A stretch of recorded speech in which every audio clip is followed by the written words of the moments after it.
Good morning, good afternoon, good evening. I'm Coach Christine Tan. Explain ko po sa inyo yung marketing plan ng ating company. Kailangan mo lang bumili ng 2 bote ng ating probiotic Tibico. So, halagang 2,500 po yan. Value for money. So, paano ba kumita? Meron po tayong tinatawag na direct referral. Yung direct referral po natin ay 650.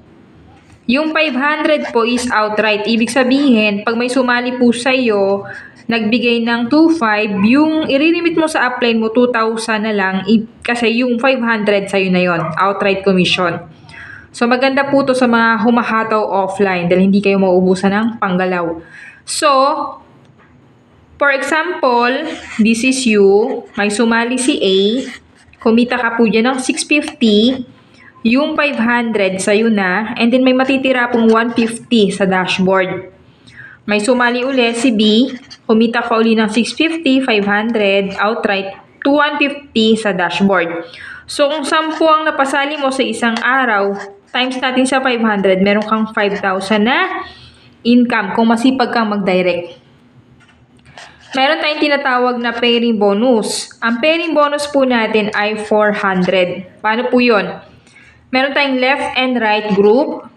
Isa sa left, isa sa right, kikita ka ng 400. Si A, tinuruan mo mag-recruit ng 2. Si B, tinuruan mo rin mag-recruit ng 2. Meron ka ulit yung 400, 400. Etong 4, tinuruan mong magtagda 2. Meron ka ulit yan, 400, 400, 400, 400. No fifth pair, no flash out. Ibig sabihin, puro cash po ang kikitain mo. 10 pairs per day. Ibig sabihin, 10 sa left, 10 sa right. So, 4,000 per day ang kikitain mo. 120,000 per month po kapag nag-max out ka. So, anong safety net ng company para hindi malugi? Okay? Ang safety net po ng company, kailangan mo lang po ng 2 direct. 2 direct lang po na ilalagay mo sa left bago ka maglagay sa right. Paano po yun? For example, sumali po si A, siya yung unang direct ko. First direct ko siya. May sumali uli, imbis na ilagay ko sa kanan, dito ko uli ilalagay. Sa ilalim po niya. No? Diyan ko ilalagay yung pangalawang direct ko. So, ibig sabihin, may 2 direct na ako. Pwede mo naman ilagay sa right or sa left. Basta 2 magkasunod na tuhog po yan. Okay?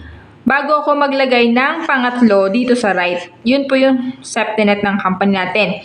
Etong si A, bago po siya mag-right, maglagay sa right, maglalagay din po siya ng 2. Direct niya. Ayan. So, lalagyan ng spillover si B. Diba? Tapos, pwede na po siya maglagay dito sa right niya ng pang-3 direct niya. And then, ito namang si B, dahil po yung ano po natin, kailangan niya uli magdalawa, maglalagay uli siya dito ng 2 direct bago siya maglagay sa kanan niya. Yan po yung safety net ng ating company. Ang maganda nito, pag nauna ka, yan yung tinatawag na power leg. Power leg po. Ibig sabihin, dire-diretso na po yan yung spillover. Kasi maglalagay yung mga nandito sa isang line. Okay? Yan po yung kagandahan. At daily payout po tayo. Kaya yung hataw mo ngayon, bukas, kuha mo na. Okay? So, sa mga gustong sumabay, mas maganda mag-join na kayo ngayon para masalunyo yung spillover ko. Thank you and God bless.